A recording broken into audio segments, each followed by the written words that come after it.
সুন্দর একটা ফিজিক নিয়ে তুমি আর্ম রেসলিং কেন খেলতে গেলো? তুমি বডি বিল্ডিং না পেয়েছে, তুমি আর্ম রেসলিং কেন বাঁচলে? আর্ম রেসলিং এর ফিউচার কি আছে, মানে আমি আর্ম রেসলিং করে ফিউচারে কি করতে পারবো? আজকের ডেটে দাঁড়িয়ে কিছু কিছু স্টেটস আছে, পুলিশে জব পাওয়া যাচ্ছে, পুলিশ আর্ম রেসলারদের রিক্রুট করছে। এই পরের মাসে যে প্রো লিগ খেলতে যাচ্ছ, তুমি কি পাচ্ছ তার জন্য? প্রো কাবাডির প্লেয়াররা যেরকম রেভিনিউ জেনারেট হয় একটা সিজনে, অকশনে সেরকমই রেভিনিউ জেনারেট হবে। আজকে যদি আমি ভালো পারফরমেন্স করি তাহলে টিম আমাকে 50 লাখ টাকা দিয়েও কিনতে পারে, খুব খারাপ প্লেয়ার সেও 2-3 লাখ টাকা পাবে। তো নতুন আরেকটা এপিসোড, আর আজকে কোনো বডি বিল্ডার নয়, আজকে আমি এসেছি আর্ম রেসলার কাছে এসেছি। তুমি রিসেন্ট তুমি ন্যাশনাল খেলতে গেছো এবং সেখান থেকে কিন্তু গোল্ড মেডেল নিয়ে এসছো, এবং শুধু একবার না অনেকবার তুমি ন্যাশনাল গোল্ড মেডেলিস্ট। হ্যাঁ, এবং পরের মাসেই তুমি যাচ্ছ হচ্ছে প্রো লিগ খেলতে, প্রো পাঞ্জা, যেটা আমাদের জন আব্রাহাম এবং সুনীল শেঠি প্রমোট করছে। তা সেখানে যাবে তুমি, সমস্ত বিষয়ে জানবো। সবার আগে তো তোমাকে ওয়েলকাম করি আমার চ্যানেলে। প্রসেনজিৎ পাত্র আমাদের সাথে আছে। সবার প্রথমে তো তুমি বলবো তুমি একটু আমাকে বাইসেপ ফ্লেক্স করো, তারপরে তোমার কাছে কিছু কোশ্চেন আছে আমার। আপনার কত ইঞ্চি এটা? আমার এখন হচ্ছে 20.5। তা তোমার হাইট 6 feet 3 inches, ঠিক আছে? তার জন্য বসে করছি আমি, ঠিক আছে? তো সুন্দর একটা ফিজিক নিয়ে তুমি আর্ম রেসলিং কেন খেলতে গেলো? তুমি তো বেঙ্গলের ভালো ভালো বডি বিল্ডারদের মানে স্টেজের উপরে তুলে আচার মারতে পারো, যা তোমার ফিজিক দেখছি, মানে তোমার পায়ের মাসল থেকে শুরু করে মানে যা দেখছি তোমার আমি ফিজিক, দুর্দান্ত জায়গায় তুমি চলে যেতে পারছো। তুমি বডি বিল্ডিং না পেয়েছে, তুমি আর্ম রেসলিং কেন বাঁচলে? এটা যে প্রথম কোশ্চেন আমার। তারপর তোমার জার্নিটা কীভাবে শুরু সেটা বলবো, আগে এই প্রশ্নটার উত্তর দিয়ে দেবো আমাদের। আচ্ছা, সবার আগে আমি নিয়ে নিচ্ছি। সবার আগে মানে থ্যাংক ইউ সো মাচ এখানে আসার জন্য, আর্ম রেসলিংটাকে প্রমোট করার জন্য। দাদাকে আমি দেখছি মানে এসএন ফিটনেস মিডিয়া, এই নামটা আমার কাছে একটা ব্র্যান্ড ফার্স্ট অফ অল। কারণ আমি যখন আর্ম রেসলিং শুরু করিনি তখন থেকে আমি এই দাদাদের ভিডিও দেখছি, যারা প্রথম একটা ইউটিউব চ্যানেল যারা বাংলা ফিটনেসটাকে প্রমোট করে, আর খুব ভালো ভালো ভালো অ্যাথলিটদের কাছে, বডি বিল্ডারদের কাছে ওনারা যায়, ওনারা প্রমোট করে। আমি খুব থ্যাঙ্কফুল যে ওনারা আজকে এসে আর্ম রেসলিংটাকে প্রমোট করছে, আর খুব ভাল লাগছে আমার। তো এবারে আমি দাদার ফার্স্ট কোশ্চেনের অ্যান্সারটা দিই, সেটা হচ্ছে বডি বিল্ডিং কেন চুজ করিনি, আর্ম রেসলিং কেন চুজ করেছি। আচ্ছা, ফার্স্ট অফ অল হচ্ছে আমি একটু না সবার থেকে ডিফারেন্ট একটু স্পোর্টস করা পছন্দ করি। দেখো, বডি বিল্ডার আমাদের বেঙ্গলে প্রচুর রয়েছে, খুব নামি নামি অ্যাথলিট রয়েছে, খুব ভালো পারফরমেন্স অ্যাথলিট রয়েছে, সব রকমের। তো সেখানে দাঁড়িয়ে আমি যদি বডি বিল্ডিং করতাম, হয়তো আজকের ডেটে বডি বিল্ডিং আমি নোন ফেস হতে পারতাম। কিন্তু যখন আমি আর্ম রেসলিং করছি, আমার মনে হচ্ছে আমি একটা আলাদা কাইন্ড অফ স্পোর্টস করছি, যেটা আজকের ডেটে দাঁড়িয়ে অনেক বেশি পপুলার। আর আর্ম রেসলিং আমাকে এমন একটা প্ল্যাটফর্ম বা স্টেজ দিচ্ছে, যেটা হয়তো আজকের ডেটে বডি বিল্ডিং আমাকে দিতে পারতো না। সো দ্যাটস ওয়াই আমি বডি বিল্ডিংটা চুজ করিনি, আমি আর্ম রেসলিংটা চুজ করেছি। বডি বিল্ডিং আমি প্রচণ্ড ভালোবাসি, অ্যাজ এ বডি বিল্ডারদের আমি মানে ওদের ডেডিকেশন, ওদের ডিসিপ্লিন আমি প্রচণ্ড রেসপেক্ট করি। বাট স্টিল একটাই বিষয় যে একটু ডিফারেন্ট কাইন্ড অফ স্পোর্টস করি, ডিফারেন্ট কাইন্ড অফ স্পোর্টসের একটু মজা আছে। আরেকটা জিনিস অ্যাগ্রেশন, মানে আর্ম রেসলিং হচ্ছে একটা অ্যাগ্রেশন গেম, টেবিলে একজন আরেকজনের সাথে ফাইট করবো, তো এই অ্যাগ্রেশনওয়ালা গেমের একটা আলাদা মজা। তো সেই জন্যই আমি মানে আর্ম রেসলিংটাকে চুজ করেছি। এবার তুমি বলো যে তোমার শুরুটা কিভাবে মনে হলো যে আমি আর্ম রেসলিং করবো, বা কি স্টার্টিংটা কোথা থেকে হয়েছে? আমার অ্যাকচুয়াল আর্ম রেসলিংয়ের জার্নিটা খুব মজার জার্নি। কেন, আমি সবার আগে শর্টপুট ডিসকাস করতাম, অ্যাথলেটিক্সে ছিলাম, আমি প্রায় 12 বছর শর্টপুট ডিসকাস করেছি, ওখানেও আমার ন্যাশনাল খেলা। দেন আমি শর্টপুট ডিসকাসটা ছাড়ি 2019-এ, তারপরে আমি আসি পাওয়ার লিফটিং। আমি 2 বছর পাওয়ার লিফটিং খেলেছি। পাওয়ার লিফটিংয়ে খেলতে গিয়ে আমার পাওয়ার লিফটিং একটা জায়গায় ন্যাশনাল সিলেকশন ট্রায়াল চলছিল আন্দুলে, তো সেখানে খেলতে গিয়ে আমার পেকটার মাসেল টিয়ার হয়ে যায় বেঞ্চ প্রেসে ওয়ার্ম আপ করতে গিয়ে। আর ছোটোবেলা থেকে স্পোর্টসের সাথে যুক্ত, তো একটা আলাদা না মোটিভেশন থাকে যে কোনো যদি গেমের সাথে না যুক্ত থাকি বা কোনো যদি গেম না খেলি তাহলে মেন্টালি ডিস্ট্রয় হয়ে যাব। তো যখন আমার পেকটার মাসেলের চোট লাগলো তখন আমি ভাবলাম এবার আমি কী করবো, আমি তো আর পাওয়ার লিফটিং করতে পারবো না। তো বডি বিল্ডিং, সত্যি কথা বলতে গেলে সেই টাইমে আমি মোটিভেটেড অত ছিলাম না বডি বিল্ডিং নিয়ে। আর তখন আমি একটু বাল্ক ছিলাম, মানে তখন আমার বডি ওয়েট ছিল 155 কিলোর মতন। হ্যাঁ, তো সেখানে দাঁড়িয়ে তখন আমি ভাবলাম আরেকটা পাওয়ার গেম কী হতে পারে বা অ্যাগ্রেশন গেম কী হতে পারে। তো তখন আমার মধ্যে মনে হলো যে না, আমি আর্ম রেসলিংটাকে চুজ করি, কারণ আর্ম রেসলিংটা তখন গ্রো করছিল। আমি বলছি 2021-22-এর কথা, ঠিক আছে? 21-এর এন্ড, 22-এর স্টার্টিং। তো তখন আমি আর্ম রেসলিংটাকে চুজ করি, আর্ম রেসলিংটা খেলা শুরু করি। মানে তখন আমার মনে হলো না এবারে আর্ম রেসলিংয়ে যাওয়া যাক। আচ্ছা, এবার তুমি বললে যে তোমার 155 কেজি ওয়েট ছিল, ঠিক আছে? হাইটের সাথে ওয়েট তোমার অনেকটা একটু বেশি মনে হচ্ছিল আমার দর্শকদের মনে হবে অনেকটাই বেশি। তা তুমি নিশ্চয়ই তোমার ডায়েটটা কন্ট্রোল করেছো। এবার সেটা সেই সময় তোমার এত বড় একটা শরীর, কীভাবে তোমার এত সুন্দর একটা কাটিং করলে, মানে ডায়েটের উপরে কীভাবে ফোকাস করলে একটু আমাদের বলো। নিশ্চয়ই, ডায়েট ব্যাপারটা হচ্ছে বডি বিল্ডিং, পাওয়ার লিফটিং, আর্ম রেসলিং প্রত্যেকটা ডিফারেন্ট স্পোর্টস, আর প্রত্যেক কটা গেমের ডায়েট হয় আলাদা। তো আমি যখন ভাবলাম যে না আমার বডি ওয়েটটা কমানো দরকার, আমি সবার আগে যেটা ছেড়েছি সেটা হচ্ছে কার্বোহাইড্রেট। ওটা আমি চেক করেছি, একদম পুরো ছেড়ে দিয়েছো? না পুরো ছাড়িনি। অ্যাকচুয়াল ব্যাপারটা হচ্ছে আমাদের বাঙালিদের একটা অভ্যাস রয়েছে যে আমরা সকাল বিকেল রাত ভাত রুটি এই জিনিসগুলো খাওয়ার। তো আমি একটু প্রোটিন কাইন্ড অফ ডায়েটে চলে গেছিলাম। আমি রাত্রে তাড়াতাড়ি ডিনারটা কমপ্লিট করে নিচ্ছিলাম, রাতে ভাত রুটিটা বন্ধ রাখছিলাম, দুপুরে ভাতের কোয়ান্টিটিটা কম রাখছিলাম, একটু প্রোটিন বেসড ডায়েট নিচ্ছিলাম। তো এই করে আমার মোটামুটি 1 বছরে 155 থেকে এখন আজকের ডেটে আমার বডি ওয়েট হচ্ছে 120 কিলো। আমি মাঝখানে 111ও করেছিলাম, বাট যেহেতু আমি ন্যাশনালগুলো খেলতে যাবো তো সেখানে বডি ওয়েটটা ম্যাটার, কারণ যখন আমরা ফ্ল্যাকচুয়েট করে বডি ওয়েট এত, তখন স্ট্রেংথও ফ্ল্যাকচুয়েট করে। স্ট্রেংথ যাতে কম না কমে আমি তার জন্য আবার 120-তে চলে আসি। তুমি বেসিক্যালি মোটামুটি কটা করে মিল নিতে মানে দিনে? মিল বলতে দেখো, সত্যি কথা বলতে গেলে মিল আমার না ওরকম কোনো ফিক্স থাকতো না যে সারাদিনে 3টে মিল নেবো বা 4টে মিল নেবো। আমি টুকটাক ধরো যখন যেরকম খাবার পেতাম খেতাম, চেষ্টা করতাম মিষ্টি ময়দা জাতীয় খাবার বা খুব ডিপ অয়েল ফ্রাইড এই খাবারগুলো না খাওয়ার, বাকি টুকটাক আমি সব কিছুই খেতাম। আমরা একটা জেনারেল মধ্যবিত্ত ফ্যামিলিতে যেরকম মানে বাড়িতে খাবার তৈরি হয়, ডাল ভাত শাক সবজি মাছ মাংস, হ্যাঁ মশলা ফসলা হালকা ফুলকা দিয়ে, এবারে মা আমাদের খাবারে সবসময় আমাদের বাড়িতে অ্যাকচুয়াল রিচ খাবারটা খুব কমই হয়। তো সেখানে দাঁড়িয়ে যেহেতু আমরা ছোটোবেলা থেকে স্পোর্টসে যুক্ত, তো মাও জানে যে এদের জন্য কী খাবার বানাতে হবে, তো সেই বুঝে মাও সবসময় একটু হালকা ফুলকা খাবারই বানায়। তো যার জন্য আমাদেরও মানে অতটা আনহেলদি খাবারটা খাওয়া হতো না, আমরাও মানে হেলদি খাবারই খাই টুকটাক বাড়িতে যেরকম তৈরি হয়। তো ওইভাবেই খেয়ে আজকে বডি ট্রান্সফর্ম করা।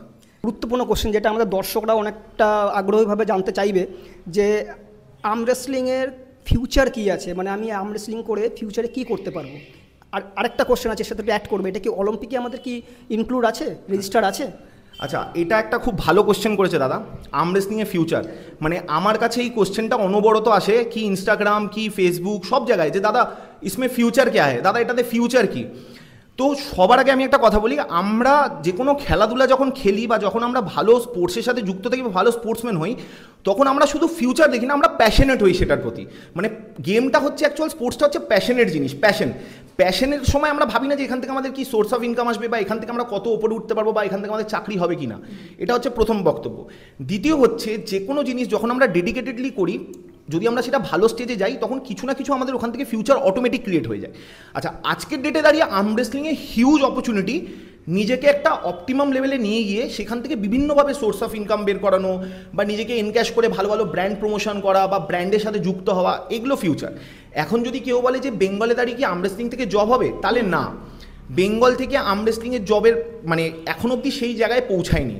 আচ্ছা, আমি তার আগে একটা জিনিস বলে নিই, তুমি বললে যে অলিম্পিকে রেজিস্টার আছে, এখন অবধি হয়নি, কিন্তু আজকের ডেটে দাঁড়িয়ে কিছু কিছু স্টেটস আছে, সিলেক্টিভ স্টেটস, আমি নামও বলে দিচ্ছি, এমপি, ইউপি, হরিয়ানা, এইসব স্টেটসে পুলিশে জব পাওয়া যাচ্ছে, পুলিশ আর্ম রেসলারদের রিক্রুট করছে। আমাদের বেঙ্গল হয়তো হচ্ছে না, কিন্তু এইসব স্টেটগুলোতে হচ্ছে। তো আজ থেকে 3 বছর বা 4 বছর আগে আর্ম রেসলিংয়ে যে ফিউচারটা ছিল তার থেকে এখন অনেক বেটার জায়গায় রয়েছে। আর আমাদের যিনি মানে founder Parveen sir and Preeti ma'am, ওনারা যে হিসাবে মানে জিনিসটাকে গেমটাকে প্রমোট করছে, ইন ফিউচার খুব তাড়াতাড়ি এশিয়ান গেমসে চলে এসছে, ইন ফিউচার তাড়াতাড়ি আর্ম রেসলিং খুব তাড়াতাড়ি আমরা দেখতে পাবো অলিম্পিকে। হ্যাঁ, আজ 100% অলিম্পিকে গেম চলে আসা মানে সেখান থেকে জবও চলে আসবে পুরো অল ওভার মানে ইন্ডিয়াতে। তো এই হলো ব্যাপার। তো ফিউচার যদি আমরা ওইভাবে দেখি, প্রচুর ফিউচার আছে। আর যদি আমরা চাকরির ক্ষেত্রে দেখি তাহলে কোনো ফিউচার নেই। তো যে কোনো জিনিস যখন আমরা করবো ওটাকে ভালোবেসে প্যাশনেটভাবে করবো, ওখান থেকে আমাদের বিভিন্ন রকমের সোর্স অফ ইনকাম হয়ে গেল। আজকে আমি আর্ম রেসলিং করছি, ঠিক আছে, আর্ম রেসলিং থেকে আমি হয়তো কোনো হিউজ ইনকাম করি না, কিন্তু আর্ম রেসলিং করে আমাকে প্রচুর লোক চেনে। আজকে ভিডিওসে ভিউজ আসছে, ইনস্টাগ্রাম থেকে আমাকে ব্র্যান্ড কোল্যাব করছে, বিভিন্ন ব্র্যান্ড আমাকে অ্যাপ্রোচ করছে, আমাদের এই প্রোডাক্টটা আপনি বলুন, মানে লোকের কাছে পৌঁছান। তো এটাই একটা ফিউচার। আজকে এটাও আমি পেয়েছি আর্ম রেসলিং থেকেই। তো একটা গেম থেকে আমরা কখন কি পাবো সেটা আগে থেকে বলা সম্ভব না, তার জন্য আমাদেরকে ওটা করে দেখতে হবে যে আমরা কি পাচ্ছি। তুমি পরের মাসে যে প্রো লিগ খেলতে যাচ্ছ, মানে ওখানে ভালো ভালো বড় বড় ফিল্ম স্টাররা প্রমোট করছে, তো কমার্শিয়াল ভ্যালু কি আছে, মানে তুমি কি পাচ্ছ তার জন্য? আচ্ছা দেখো, সত্যি কথা বলতে গেলে প্রো পাঞ্জার এটা সেকেন্ড সিজন, ঠিক আছে। তো প্রো পাঞ্জায় যে রেভিনিউটা আমাদের জন্য জেনারেট হচ্ছে সেটা আজকের ডেটে দাঁড়িয়ে হয়তো খুব বেশি নয়। আমরা একটা টিম সাইন করেছি, একটা 2 বছরের কন্ট্রাক্ট সাইন করেছি, তার জন্য আমাদেরকে একটা মিনিমাম রেভিনিউ জেনারেট হচ্ছে আমাদের। সেটা হিউজ কিছু না, আর সেটা আমি এই মুহূর্তে আমি ডিসক্লোজও করছি না। কিন্তু আপকামিং ডেজ মানে এই ইয়ারের পরের ইয়ার থেকে যখন প্রো পাঞ্জা লিগটা হবে, তখন আমি এইভাবে তোমাদেরকে বোঝাচ্ছি, তখন একটা প্রো কাবাডির প্লেয়ার বা একটা আমাদের আইপিএলের প্লেয়ার, আইপিএলেরটা অনেক বেশি হাই, বাট প্রো কাবাড্ডির প্লেয়াররা যেরকম রেভিনিউ জেনারেট হয় একটা সিজনে, অকশানে সেরকমই রেভিনিউ জেনারেট হবে। আচ্ছা, আরেকটা জিনিস আমি বলি, সেটা হচ্ছে আমার কি রেভিনিউ আসবে বা আমাকে টিম কত টাকা দিয়ে কিনবে সেইটা ডিপেন্ড করবে আমার পারফরমেন্সের ওপরে। আজকে যদি আমি ভালো পারফরমেন্স করি তাহলে টিম আমাকে 50 লাখ টাকা দিয়েও কিনতে পারে, কিন্তু আমি যদি আজকে খারাপ পারফরমেন্স করি টিম আমাকে 5 লাখ টাকা দিয়ে কিনবে। ওটা অল অ্যাবাউট পারফরমেন্স। আর এই যে অকশনটা হবে সেটা 1 ইয়ার বেসিস হবে, যেরকম বাকি গেমগুলোতে হয়। হ্যাঁ, যেটাকে ড্রাফটিং বলে, টিম ড্রাফটিং হবে। 6টা টিম বসবে, তাদের ওনাররা বসবে, প্লেয়ারদের অকশন হবে। এবার আমার পারফরমেন্স ভালো থাকলে আমাকে ভালো টিম ভালো টাকা দিয়ে কিনবে, আমার যদি পারফরমেন্স খারাপ থাকে তখন আমাকে লাস্টের দিকে কিনবে। এটাই। তোমার কি মনে হয় যে নেক্সট ইয়ার কিরম কি হতে পারে, মানে একটা অ্যাপ্রক্স আমাদের যদি একটু দর্শকদের ধারণা দাও? মোটামুটি এটা বলাটা মুশকিল, কিন্তু যতটুকু আমাদের, হ্যাঁ, যতটুকু আমাদের অ্যাজাম্পশন, মোটামুটি এক একটা প্লেয়ার যদি খুব কম করেও না হয় মোটামুটি 2-3 লাখ করে পাবে নেক্সট ইয়ার থেকে। এবারে সেইটা থেকে আমাদের এটা ডিসক্লোজ করাটা উচিত না, দ্যাটস ওয়াই আমি ডিসক্লোজ করলাম না। বাট সেখান থেকে একটা অ্যাপ্রক্স তোমরা আইডিয়া করে নাও যে এখনের ডেটে দাঁড়িয়ে আমরা কত পাচ্ছি, ঠিক আছে? তো লাস্ট মোটামুটি নেক্সট ইয়ার থেকে আমি এটা বললাম যে খুব খারাপও হয়তো অকশন প্রাইস আসবে, যে খুব খারাপ প্লেয়ার সেও 2-3 লাখ টাকা পাবে পার সিজনে, মানে একটা সিজন খেলে। আচ্ছা, তার মানে তোমার হাই চান্স আছে, যেহেতু তুমি এখন ন্যাশনাল গোল্ড মেডেল মেরেছো, এত সুন্দর ফিজিক, যেখানে দাঁড়াচ্ছ সেখানেই উঠিয়ে আচার মারছে সবাইকে, তা তোমার একটা হাইলি একটা পসিবিলিটি আছে যে মিনিমাম একটা ভালো জেনারেট হবে তোমার টাকা। তা আশা করা যেতে পারে, এখন কনফার্ম কিছু বলা যাচ্ছে না, বাট আমি আশা করছি। আচ্ছা, যাই হোক, তুমি আরও এগিয়ে যাও, আমাদের বেঙ্গলকে আরও রিপ্রেজেন্ট করো ন্যাশনাল লেভেলে গিয়ে। আর এটা যখনই আমাদের চলে আসবে অলিম্পিকে, তখন তো একটা ভালো জায়গা তৈরি হয়ে যাবে। তার জন্য কেউ যদি মনে করে যে আর্ম রেসলিং করবে, আমি ওর নাম্বার দিয়ে দিচ্ছি, যোগাযোগ করে কিন্তু ওর সাথে ট্রেনিং করতে পারো। আর লাস্ট শেষ করার আগে, যেটার জন্য তুমি আজকে এতটা সোশ্যাল মিডিয়ায় বিখ্যাত হয়েছো, মানে এত লোকে তোমায় চেনে, যেটার কারণে সেটা হচ্ছে তোমার মুভস, ঠিক আছে? তোমার সেই মুভসটা একটু করে আমার দর্শকদের বলবো শেষ করতে ভিডিওটা। আচ্ছা, মুভসের ব্যাপারে আমি একটা বলি, এখানে একটা খুব বড় মিথ রয়েছে। আমার ওই মুভসের জন্য যেরকম আমি পজিটিভিটি পেয়েছি, প্রচুর নেগেটিভিটি রয়েছে, সেটা কমেন্ট যারা পড়েছে তারা জানে। তো এই মুভসের না, এই যে আজকে আমি এরকম করে যে খেলি, বা আমি যে হাতটাকে এরকম করে, আমি ন্যাশনাল খেলতে গেছি, আমাকে গুজরাটের ছেলেরা, রাজস্থানের ছেলেরা বলছে ভাইয়া আপকা মুভ কারকে দিখাইয়ে। তো এই মুভটার পেছনে একটা রিজন রয়েছে, দুটো রিজন রয়েছে। অ্যাকচুয়াল ব্যাপারটা হচ্ছে, আমরা যখন খেলি ওই টাইমে যখন কম্পিটিশনটা হচ্ছিল তখন শীতকাল ছিল, ঠান্ডার টাইম। তো আমি স্লিভলেস পরে খেলছিলাম, তো অলরেডি আমার বডি না ধরে যাচ্ছিল, মানে একটা হয় না ভেতর থেকে টানে, তো ওয়ার্ম আপ করা ছিল না প্রপারভাবে। তো এটাকে করার পেছনে কারণ হচ্ছে আমার শোল্ডার ওয়ার্ম আপ, এটা ছিল আমার শোল্ডার ওয়ার্ম আপ। তো আমরা যখন আর্ম রেসলিং খেলি তখন আমাদের কি হয়, শোল্ডার, বাইসেপ, ট্রাইসেপ, ব্যাক, প্রতিটা মাসেলগুলোকে এঙ্গেজমেন্ট করি। তো ওই এঙ্গেজমেন্টটা করার পারপাসে আমি এরকমভাবে বডিটাকে ছাড়িয়ে এঙ্গেজমেন্ট করে ধরছিলাম, সেখানে লোকে প্রচুর নেগেটিভ কমেন্ট, অনেক উল্টোপাল্টা কথা আমাকে শুনতে হয়েছে। কিন্তু এটার পেছনে এটাই রিজন যে আজকে যদি আমি প্রপার এইভাবে হাতটাকে বসাই, তাহলে আমার প্রতিটা মাসেলের এঙ্গেজমেন্টগুলো প্রপারভাবে হবে। আর এখান থেকে আমি যখন শক্তিটা লাগাবো তখন প্রপারভাবে শক্তি লাগাবো। কারণ মেন ব্যাপারটা হচ্ছে, অনেক লোক যারা বিগিনার হয় তারা ভাবে আর্ম রেসলিং হচ্ছে শুধু এইটুকুর খেলা, কিন্তু আর্ম রেসলিং হচ্ছে ওভারঅল বডির খেলা, মানে আমার হাতের এখান থেকে ব্যাক, পা, সবকটা মাসেল একসাথে কানেক্ট হয়ে তারপরে আর্ম রেসলিং হয়। এই হলো ব্যাপার। লাস্ট আমাদের দেখিয়ে দাও, স্টেজে যখন তুমি উঠছো তখন থেকে ওই অবধি একটা মুভ করে আমাদের দেখিয়ে দাও। আচ্ছা, শিওর। দাদা হবে আমার অপোনেন্ট আজকে, ঠিক আছে? মানে টেবিলে আমি আর দাদা অপোনেন্ট, দাদা আমার অপোনেন্ট, দাদার আমি টেবিলে দেখাবো, আর আমি আমার মুভটাও দেখাবো, ঠিক আছে? একদম ঠিক আছে। তো জেনারেলি কি হয়, এই হলো আর্ম রেসলিং টেবিল। আমি করেছিলাম ব্যাপারটা এরকম, ঠিক আছে, যার জন্য লোকে আমাকে অনেক কিছু বলেছে। তো এটার পিছনে দাদা হাতটা রাখো। তো কি হবে, এই যে আমি এইভাবে যে দাঁড়ালাম, এটা কাইন্ড অফ প্রত্যেকটা মাসেলের এঙ্গেজমেন্ট হওয়া। তো প্রত্যেকটা মাসেল যখন এঙ্গেজমেন্ট হবে, এই যে আমি দাদাকে ধরলাম, দাদা হয়তো এটা বুঝতে পারছে যে পুরো পাওয়ারটা আমার রয়েছে। এবারে আমি যখনই এখান থেকে এরকম ফাস্ট মারবো, তখন এই জিনিসগুলো প্রতিটা ইউটিলাইজ হবে, প্রতিটা মাসেল, প্রতিটা টিস্যু, প্রতিটা কানেক্টিং মাসেলগুলোকে ইউটিলাইজ করার জন্যই আমার এইভাবে দাঁড়ানো, আর কোনো কারণ নেই। আর এটা করার পেছনে কারণ হচ্ছে শোল্ডার, ব্যাক, প্রতিটা জিনিসের এঙ্গেজমেন্ট প্রপারভাবে হওয়া। এই হলো ব্যাপার। তা এখানে দাঁড়িয়ে আমি শেষ করি। খুব বিচ্ছিরি লাগবে ব্যাপারটা, কারণ আমি 5 ফিট আর 6 ফিট 3, মানে হিউজ, মানে 1 ফুট 3 ইঞ্চির ডিফারেন্স, মানে বিরাট ব্যাপার। তা আশা করি যারা এতক্ষণ অব্দি ভিডিওটা দেখেছো বুঝতেই পেরে গেছো যে কতটা ফিউচার আছে এর পিছনে। আর প্রসেনজিতের সমস্ত কিছু আমরা লিঙ্ক দিয়ে দেবো, সেখানে গিয়ে ওকে ফলো করো আর ওকেও গ্রো করো আমাদের সাথে সাথে। কমেন্ট করে জানো কেরম টাইপের দেখতে যাচ্ছে। আর তোমাকে অসংখ্য ধন্যবাদ যে এতটা সময় দিলে এই বিষয় সম্পর্কে এতগুলো জানালে আমাদের। Thank you so much. আমারও খুব ভালো লাগলো যে তোমরা এখানে এলে। আর্ম রেসলিং প্রমোট করে এরকম মানে চ্যানেল আমি অন্তত দেখিনি আজ অবধি দাঁড়িয়ে।